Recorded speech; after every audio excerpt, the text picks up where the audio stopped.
Amity, which incidentally was, and it's not just incidentally, actually, we think it was a part of the blessing to this nation. The son of the founder of the Baha'i faith, Abdul Baha, actually visited America in 1912. And at the center of his work and his visiting this nation, his priority was to address the issue of unifying, of race unity. Abdul Baha was his name, and he spoke at the National NAACP convention and gave a wonderful address there, promoting and talking about the need for the unity of the human family. He visited Howard University several times and gave addresses in integrated audiences, which was not really the norm for that day. But at any rate, this word amity, Abdul Baha talked about amity. So we examine that word, it means friends, friendship. And if you step back and look at it in terms of, in the realm of human relationships, the most powerful relationship and endearing relationship in the sociology of human beings is family. We love our families. Even those crazy people in our family, and I have some, but we love our families. Then the next order of endearment in human relationships are friends. And we love our friends, and then sometimes we love our best friends as much as family, or maybe even a little more. But so friendships and friends is really in the hierarchy of human relationships. So to the extent that we can create friendship and connect people in that way, we create bonds that really supersede all of the assaults that come to us daily in terms of society and the prejudices and all the other things that go on, because we're cemented in this close relationship. So our work, we figure, is, hey, we want to focus on creating cross-racial friendships because it has a longevity. Now, it just happens a dear friend and a mentor had done some scholarly work on this, and that's Dr. Richard Thomas. And he wrote a book in 1996, Understanding U.S. Race Relationships. And in it, he talks about and identifies this idea of the other tradition in America of cross-racial, cross-cultural friendships. I can talk more about that. You actually last year, I think you and Dr. Thomas together wrote, didn't you write a Race Amity, a primer on America's other tradition, in fact, right? Yeah, exactly, yes. And we did that because this is wholly a new thought, and there's a graphic. Thank you for that graphic. But this is a primer that Richard and I wrote together, co-authored, and the idea is to introduce this concept of the other tradition to people. And by example, here's the thesis, and it's a challenging thesis.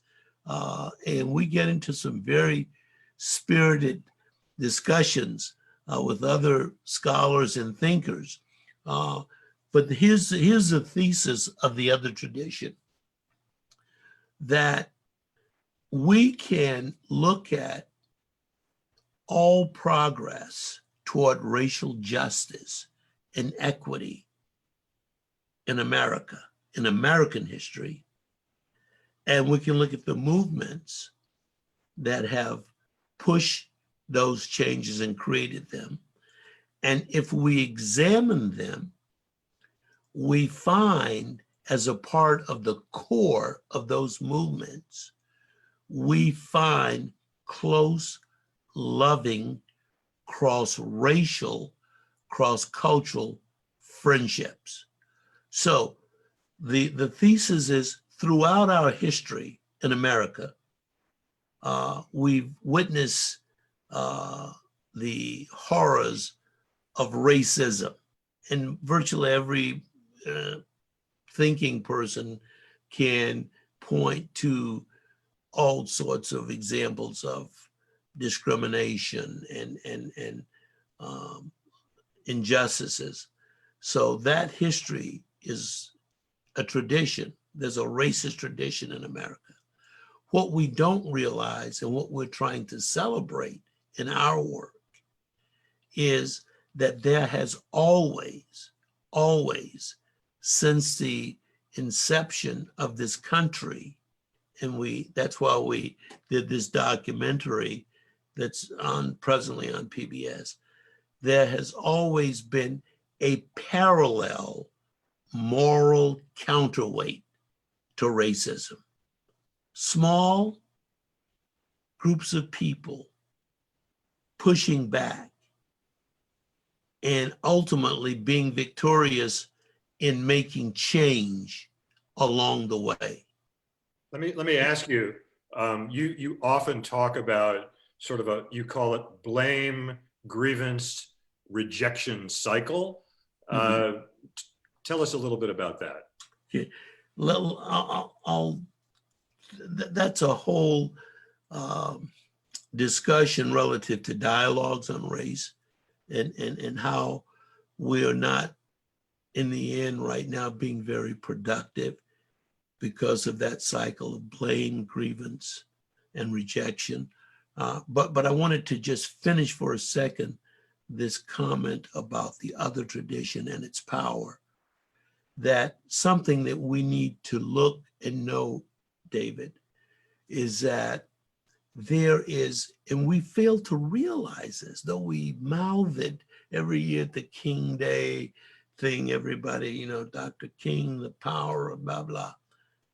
There is an exponential power in morality. Doesn't take a lot. Look at the movements that have shaped and changed this country. A minuscule percentage of Americans were engaged, but it was the exponential power of morality that had those small groups of people make change that has really shifted and continues to shift. I mean, look at, just all the movements, if you examine them. So now coming back to the blame grievance thing, one of the things that we try and offer and discuss is leading us out of this point of being, I should say, unproductive long-term in trying to have discussions around race. And it's because principally the blame, grievance, rejection. White man, David, I blame you. You white folks did it. And you know you did it. And you need to accept you did it. And I have grievances. And you need to recognize those grievances and be willing to talk to me about how we're going to remedy this. And you as a white person, you say, well, no, man, I know this stuff happened, but I didn't do it. I didn't do it. So I'm going to reject that. I feel your pain. And I say, no, you don't feel my pain. You got to take ownership of your privilege as a white man. Okay. And you're saying, well, no, I understand that exists, but I'm not going to own that. What I'm going to do is I want to work with you. And I'm saying, no, until you come to grips. And so we're now, we're locked down, brother. We're not making any progress. I'm getting annoyed that you keep saying you understand, but you won't own it. Now, as a Black man, it's very difficult for me to accept that point of view. But I had a personal and have had in life experience of how that whole thing works. Okay. I've known people where I grew up, and one friend in particular had a brother who was a really awful human being. Okay, this guy was a bully. He was always a psychopath, man. And he had a bad reputation, very bad reputation in Greenville. And his brother, younger guy, who was my good friend, would go places, and I would be with his younger brother, and people would pounce on his younger brother, and me too, because I happened to be with him, and beat the crap out of him, run him away from places. And the people who attacked him would say, "You are Jesse Jones's brother, and we're gonna kick your butt because Jesse did all this stuff. Jesse did this, Jesse did that. Jesse stole this. Jesse ran over my cousin. Jesse did." And the brother, who's a wonderful guy, would say, "But I didn't do it." And the brother, my friend, George, is a wonderful person, and say, "Well, man, why am I? Why? I didn't do it. I'm a nice, you are a nice guy, George." So I'm looking at somebody wanting this guy, my best friend, to own his brother's stuff. And George is truly, to this day, one of the most wonderful human beings, not bitter, but he couldn't go around saying, "Hey man, I'm Jesse's brother and Jesse did all this, so I take ownership of it." So I sort of get it. I get that. The point is, we need to approach these relationships by establishing a friendship, a connectivity, a way that if I get to know you, I can understand you. I can be more tolerant of trying to see what your point of view is and you mine. So we think Amity is the platform, creating these relationships as a means. In fact, we created a game that I'll talk about later that deals with process of taking the factor of blame grievance out of these dialogues. Let me just jump ahead here because it seems like we've had a lot of hands raised. I assume that that's a lot of questions. Let me just, we're gonna open this up for questions in just a moment. So if you haven't sent one in and you'd like to, please do go ahead and do that. But I know also you had a particular quote that you wanted to talk about from the writings of Baha'u'llah.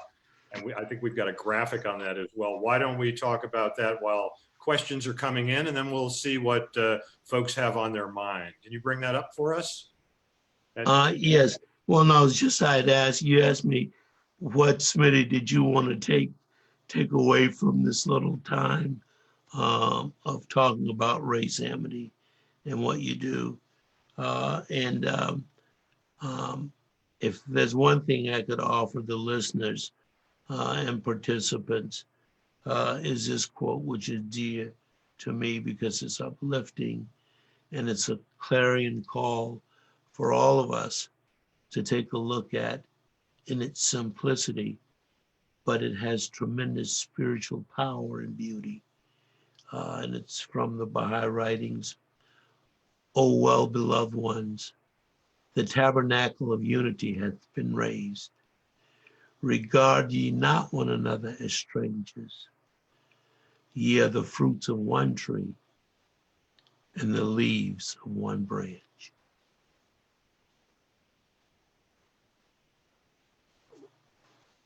Well, thank you. I'm going to turn this over to my co-host Anissa, and I think you have got some questions coming in. What have you got? Anything for us?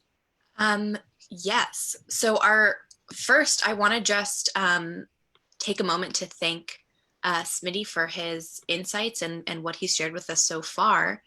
And I also want to share with everyone just our format for sharing in questions. So if you're joining us via the Zoom webinar, you can send in questions through the Q&A function. And if you're joining us on the Facebook live stream, you can send your question in as a comment on there, and we'll be checking. We won't be able to get to every question probably, but we'll do our best to make sure we can answer as many as possible.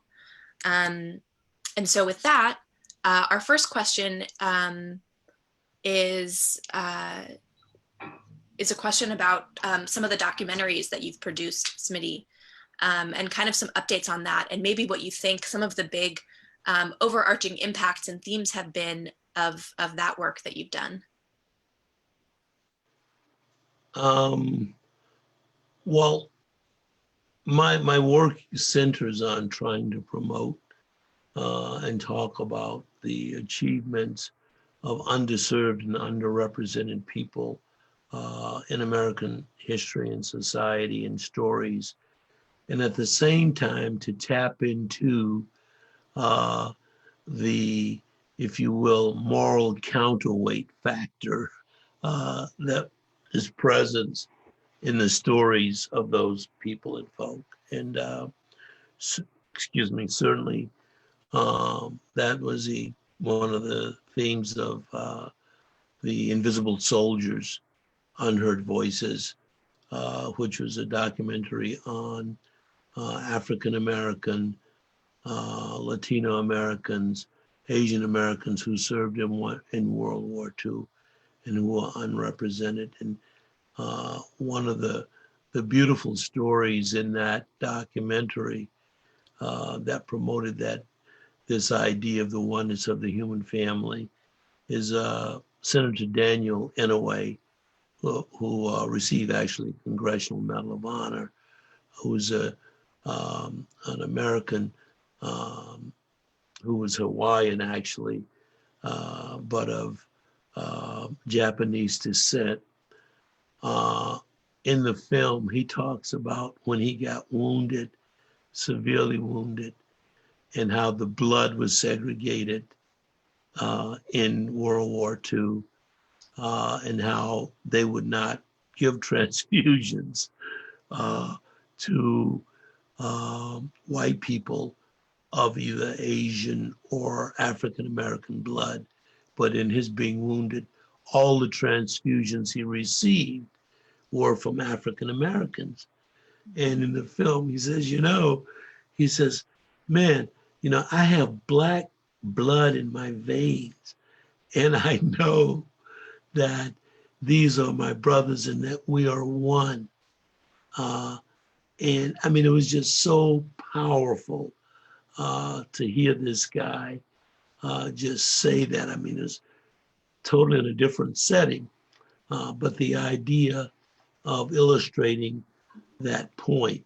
There were many other stories in that documentary that talked about the cross-racial, cross-cultural friendships that existed that involved African Americans and white folk and Latinos and Asian Americans. We have another question that came in. Viewers asking, how do we embrace the true history of white oppression over people of African descent and help white people not get defensive about that history? Okay.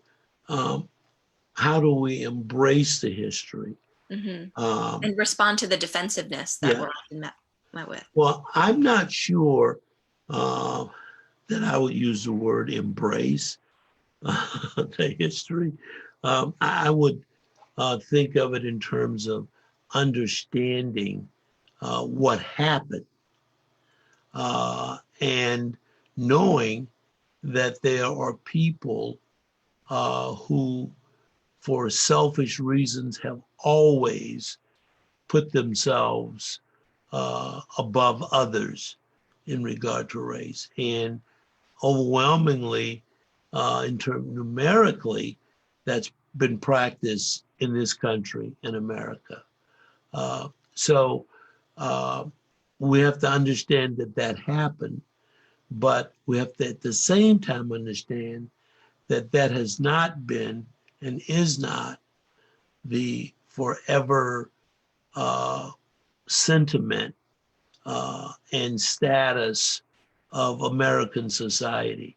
Only a fool would say that nothing has changed in this country in the last, well, since its existence, but in the last 50 to 100 years, and it's continuing to change.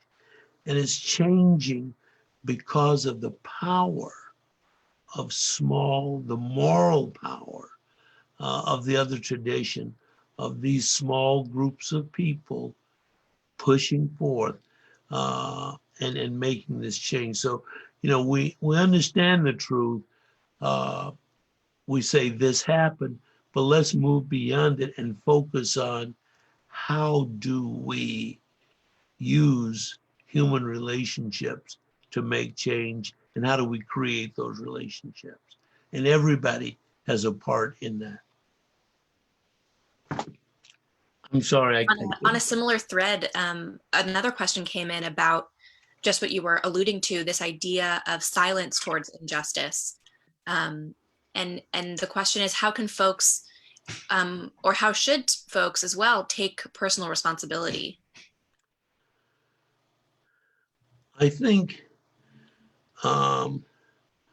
we all have to, the challenge to everybody across racial, cultural lines, to everyone, is to get to know someone who's different than you across the board. Create a relationship with someone who is different from you. And I'm talking about in the context of racial, cultural backgrounds and identities.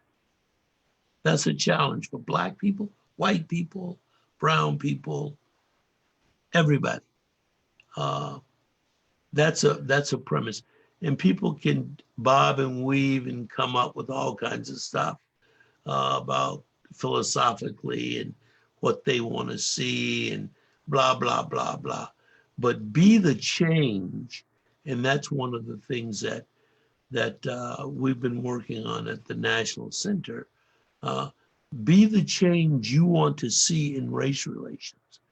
And we actually have a guide a study guide to talk about that. But that's how we can all engage. And it's an equal level of engagement. It doesn't put it on you. It doesn't put it on that person from that group. It puts it on each one of us within our communities and who we are. Mm-hmm. Absolutely. Yeah. Very important to recognize that we all have a role in this, and we all have a stake in it as well. There's a question that came in about, there's sort of this assertion that on the surface things have changed, but that there's many underlying still practices of white supremacy that haven't changed. So how do we address the things that are maybe a little bit deeper under the surface? Well, it's through relationships. You can't you can legislate a certain degree of abuse and injustice in terms, and we've done that, on at a 40,000 foot level of the laws that we have regarding discrimination, blah, blah, blah.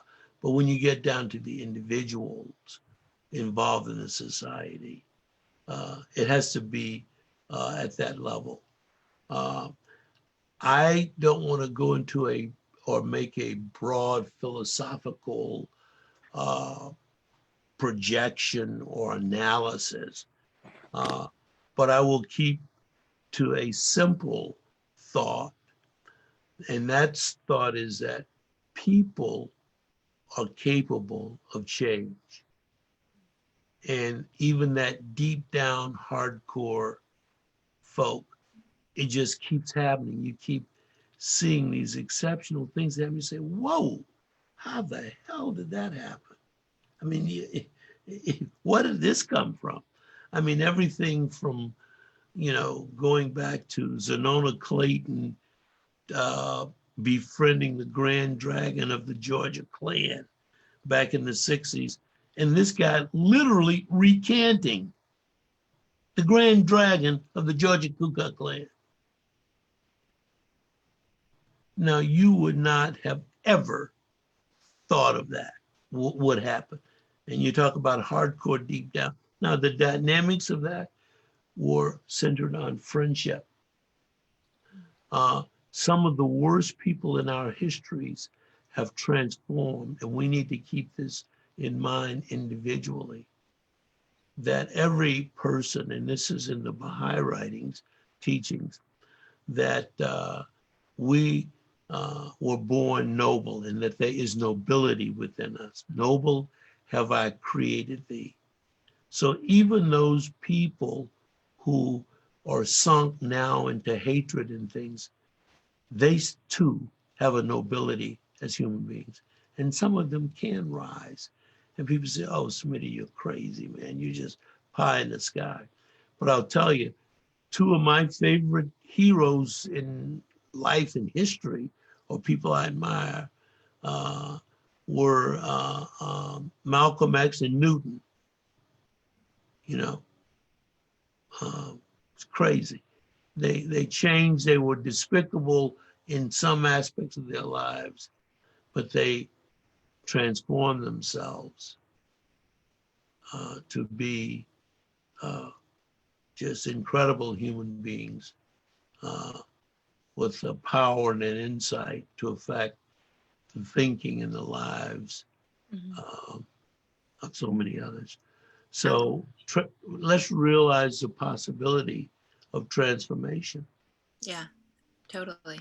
We've had a couple questions come in that are asking about solutions or steps on kind of a more intimate level, personal approaches, sort of how can what approaches? Like personal approaches, or how can we begin dialogues in our community? And you've touched a bit on this idea of just putting yourself in new circumstances, make a new friend who, you know, doesn't come from your same background.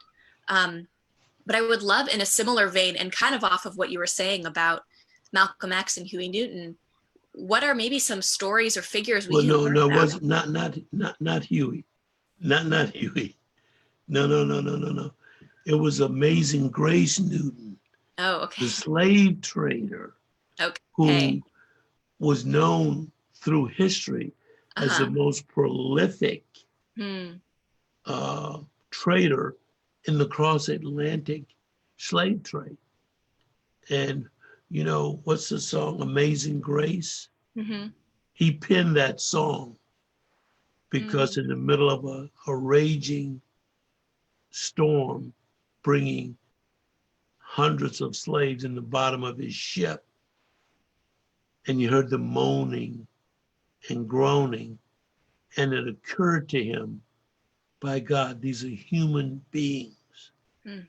And he said to God, literally, if you deliver me from this, I will redeem myself and I will stop this horrific trafficking in slavery.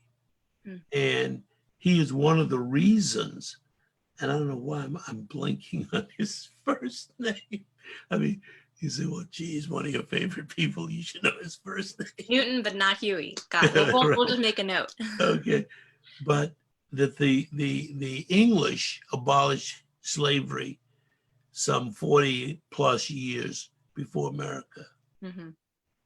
But John Newton, primarily because of his efforts. Wow. But this was one of the most, if you took a snapshot of him in history, you say he was the most despicable human being ever. I mean, known for his crafty way of stacking slaves so that he could get 4 times the cargo of other slave carriers. But then he had redemption, and he changed, and he became one of the fiercest abolitionists at that time. So that possibility exists.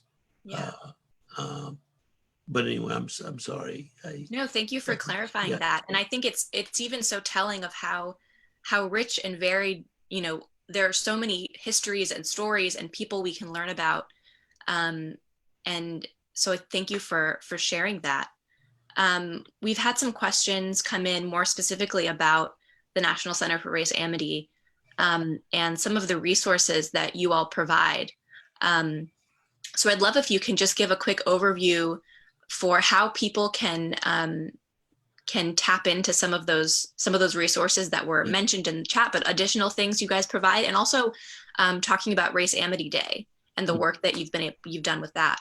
Okay, a couple of things. One, I think you have a graphic, if it's possible to throw that up, that raceamity.org, www.raceamity.org, which is our site and our website that has a tremendous amount of information about the well, keep that, you could leave that one for a second. Yeah. This guide, Be the Change that we seek in race relations. This is an important study guide. It's accessible for folk, except you send info@Race Amity. If anyone sends an email to info@raceamity.org, we will send, the center will respond. Okay, there's an info@raceamity.org. Let me get I can bring up the email address for you guys. So info@raceamity.org. For anyone who would like to get electronically, we'll send you Be the Change You Want to See in Race Relations.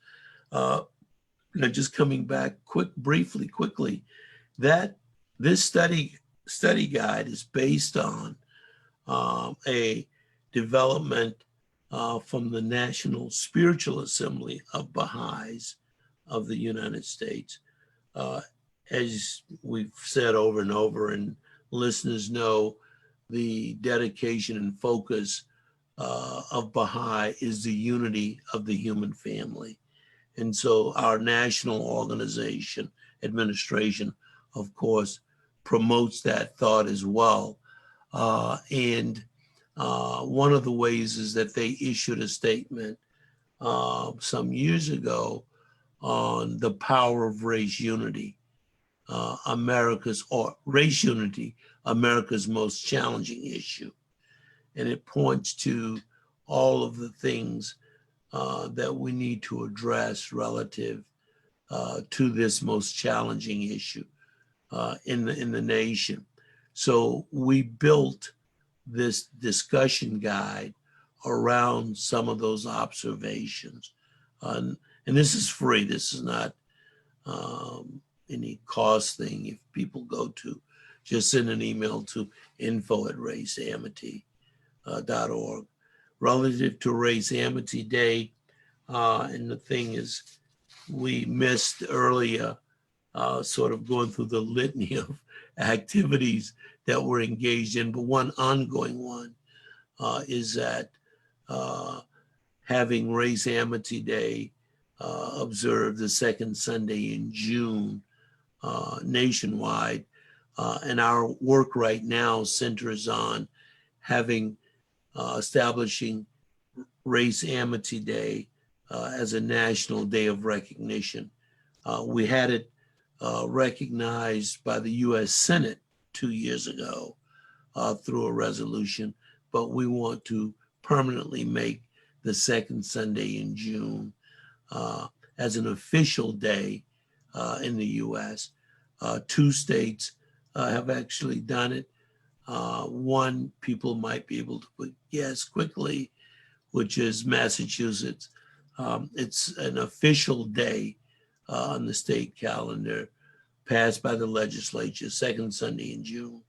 And the act establishing the day has the governor annually sending notifications to all cities and towns, 351 of them, urging them to hold appropriate activities in observance of race amity.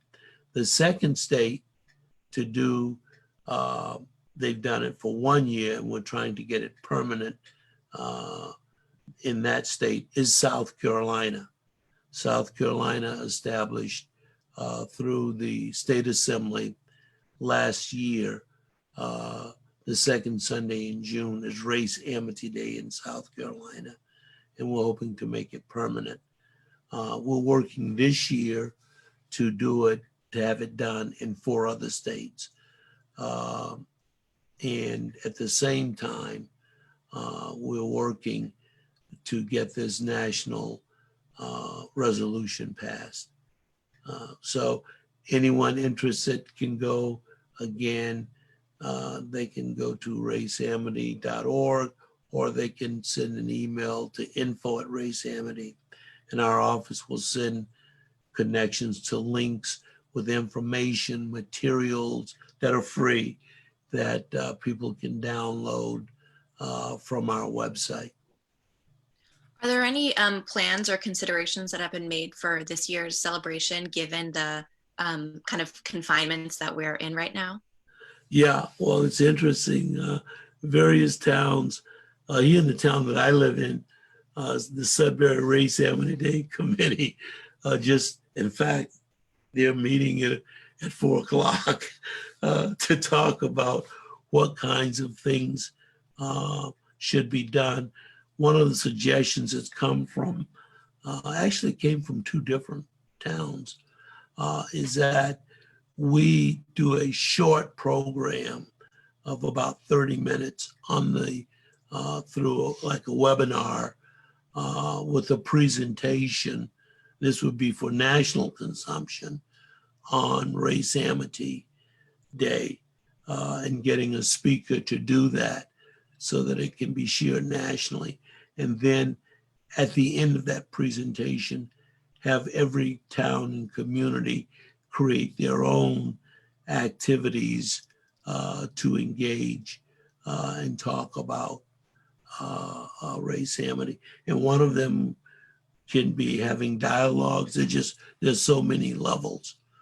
So we're doing that, which gives me an opportunity to mention that this year will be the 10th year of the revival of the National Race Amity Conference. And this year the conference will be virtual. We will be sending specific information on June 1 on the conference. It's held every year the Thursday before Thanksgiving. So this year it will be the 19th through the 21st, I believe, and it will be a virtual conference. But we're billing it as our 10th anniversary virtual conference, leading to the centenary in 2021, a centenary celebration of the first National Race Amity Conference held in America in 1921. Amazing, wonderful. Well, we're coming up on 1 hour. So I want to thank you, Smitty, and thank all of our wonderful attendees and the team at Baha'i Chat for another great Saturday spent together. I want to finish off by letting people know next week our presenter will be actor Justin Baldoni. He's going to be talking about the progression of the soul, his own spiritual process and journey. And it's going to be a good one. I would encourage everybody to check out our website, baha'i.chat, for some more information. If you want to connect with us, you can send an email at info@baha'i.chat. If you have a question about a future event, you have a speaker suggestion, you have a question about the Baha'i faith, or want to get connected with Baha'is, you can always reach out and email. For updates, you can also find us on social media. We're on Instagram and Facebook and YouTube. And subscribe to our email newsletter as well, where we send updates on all of our upcoming programs and speakers, and any key links or information. Our newsletter, you can sign up on our website. Just scroll to the bottom of the page and you'll see it. That's all that I have. David, do you have any more announcements? No announcements. I just wanted to take a moment and thank Smitty. Thank you so much for joining us today and sharing your perspective, and encourage everybody to learn more about the National Race Amity Center and all the wonderful work that you're doing. Thanks so much, really. Well, thank you so much for having me. Thank you, Anissa. And I'll be peeping in on you, asking questions next week.